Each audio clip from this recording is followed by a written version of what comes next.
ये आपके सामने कुछ महत्वपूर्ण ब्रेकिंग न्यूज रखी। खाड़ी युद्ध का 32वां दिन है। खाड़ी युद्ध अब तो हॉलीवुड और बॉलीवुड की एक पिक्चर लगने लगी है, जहाँ पर बड़े बड़े परिकल्पनीय दृश्य भी सामने आ रहे हैं। मामला क्या है क्या नहीं है कुछ कहना बड़ा कठिन है। अब तो सच जानना भी कठिन है, क्या होगा क्या नहीं होगा अभी कुछ कह नहीं सकते। युद्ध लंबा चलेगा या घट जाएगा, क्या होगा सब बाद में पता चले। अब तो यहाँ केमिकल जंग की भी शुरू हो गई है।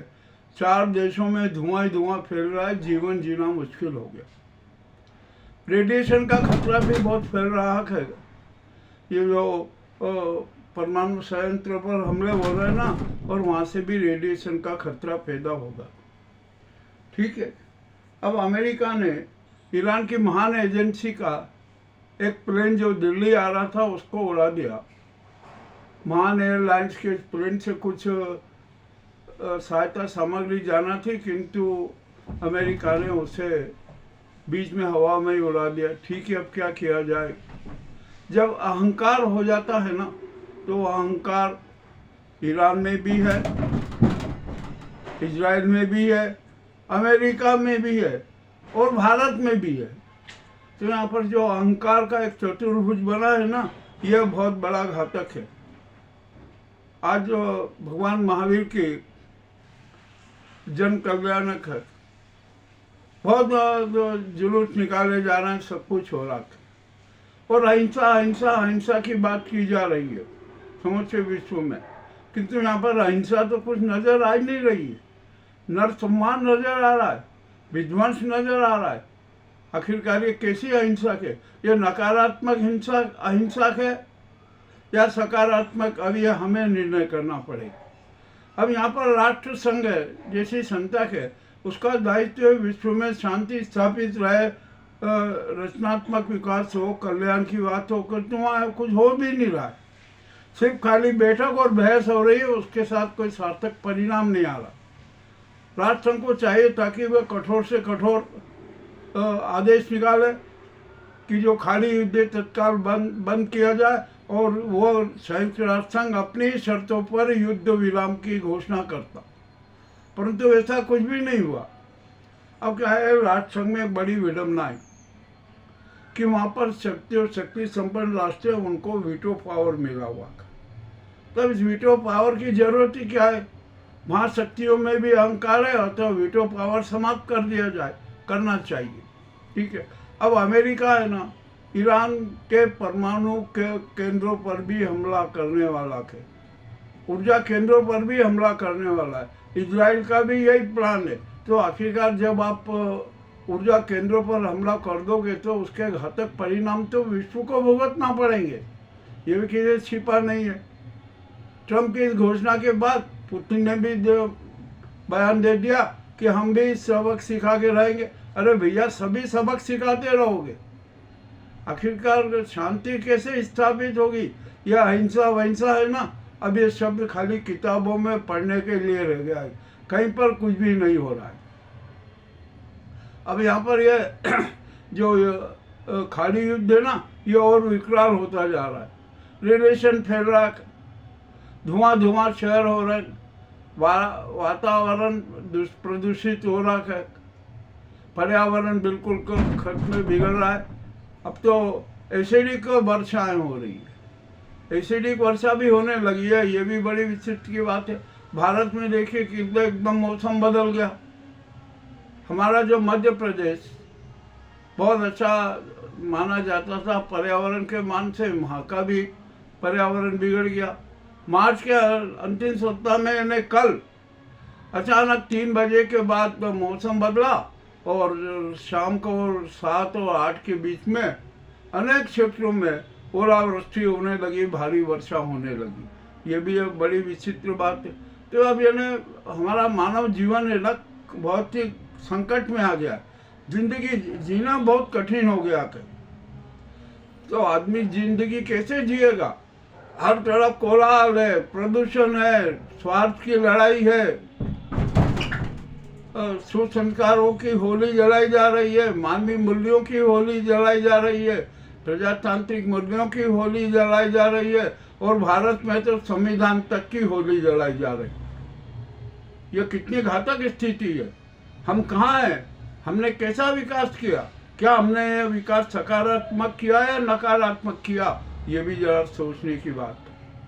अब सब कुछ हो रहा है यहाँ पर, बस झूठ झूठ झूठ झूठ झूठ का आकाश तैयार कर दिया गया, झूठ का वातावरण तैयार कर दिया गया, और झूठ के वातावरण में सांस नहीं ली जा सकती, जिंदगी नहीं जी जा सकती। सच एक ऐसा तत्व है जो हमारी राहें प्रशस्त कर सकता है, परंतु सत्य दीप चाहे नन्हा भी हो मगर उसको कोई बुझा नहीं सकता, चाहे जितनी आंधियां चले, चाहे जितने तूफान आए, परंतु वो नन्हा दीप, सत्य का नन्हा दीप सदैव ही प्रज्वलित रहेगा, उसकी ज्योति से विश्व आलोकित होता रहेगा। पर हो नहीं रहा है ना अब यहाँ पर। आप देख लीजिए ना कितनी बेशर्मी हो रही है युद्ध में, कितने निर्दोष मारे गए, कितना नरसंहार हुआ। और इसके लिए मैं तो कह रहा हूँ अमेरिका और इजराइल जवाबदार है। इजराइल को अपना ग्रेट इजराइल बनाने की चाहत है, अमेरिका को तेल और गैस पर अधिकार करने की चाहत है। मामला बड़ा विचित्र है। ये अपने स्वार्थ के लिए विश्व की शांति को समाप्त कर रहा है, विश्व में नर संहार कर रहा है। तो क्या होगा? और अब तो अमेरिका की स्थिति भी खराब हो गई, उसकी तो इज्जत ही खत्म हो गई, कहीं का नहीं रहा, हर तरफ से वो पराजित हो गया, उसकी इज्जत समाप्त हो गई, शस्त्रों की इज्जत समाप्त हो गई, आर्थिक संकट आ गया, सब कुछ हो गया। जल पर आग प्रज्वलित हो रही है, और अभी ये आग है ना ठंडी होने वाली नहीं है।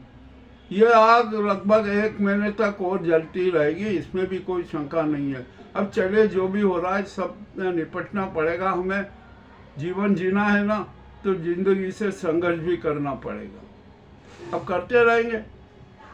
अरे और आपको एक बात बता दूं कि ईरानियों ने तो बहुत ही अच्छी बात कर रखी है, उन्होंने कट्टर राष्ट्रवाद का सबसे बड़ा उदाहरण प्रस्तुत कर दिया। खाली युद्ध को धर्म युद्ध और करबला का युद्ध कह दिया। अरे जब जहाँ करबला का युद्ध होता है ना, धर्म युद्ध होता है, वहाँ पर ईश्वर उसके साथ खड़ा रहता है। ये जदीदों की और जो महाधूर्तों की, स्वार्थी दैत्यों की चाहे जितनी लंबी फौज हो, वो जीत नहीं सकती, वो पराजित ही होगी।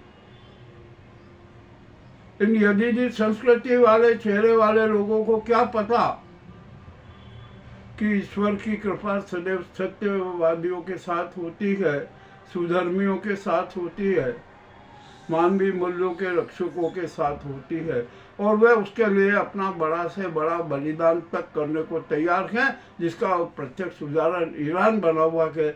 ईरान ने अपने कितने लोग खोए हैं, कितने नेता खोए हैं, कितने धर्म रक्षक खोए हैं, यह किसी से छिपा नहीं है। चलिए अब जो भी हो रहा है ना, ये सब होने दो, कोई बात नहीं है, हम तो समय देख रहे हैं।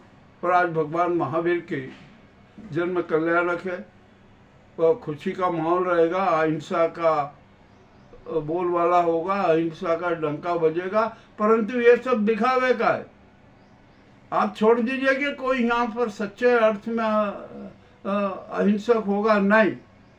ये स्वार्थ के तलवार से, स्वार्थ के शस्त्र से अहिंसा शब्द के भी टुकड़े टुकड़े कर देते हैं। हमने देखा है यहाँ पर कोई कहीं नहीं बचा हुआ है, सब अपने अपने स्वार्थ की तलवार लिए हाथों में खड़े हैं, और हर संस्कृति, संस्कार, सनातन धर्म, मानवीय मूल्य, नैतिकता, आदर्शों सबका को कत्ल करते हैं, और अपने आप को शौर्यवान जताते हैं, शौर्यवीर जताते हैं। ये कड़वी बात है। आप जुलूस खूब निकालिए, नारे लगाइए, अहिंसा अहिंसा अहिंसा, परंतु अपने कर्मों में तो आप हिंसा करते हैं, हर पल हिंसा करते हैं, तो कैसे अहिंसा का महत्व रहेगा? ये कड़वी बात है, कड़वी बात कहना भी पड़ती है। हमने सब देख लिया है, सारा माहौल जान लिया है। जो भी हो, आपको ये कड़वे समाचार कैसे लगे हमें अवश्य बताएं। ये सब ब्रेकिंग न्यूज़ में ही है, आप देख लीजिए, आपको कैसे लगे हमें अवश्य बताएं। बहुत बहुत धन्यवाद।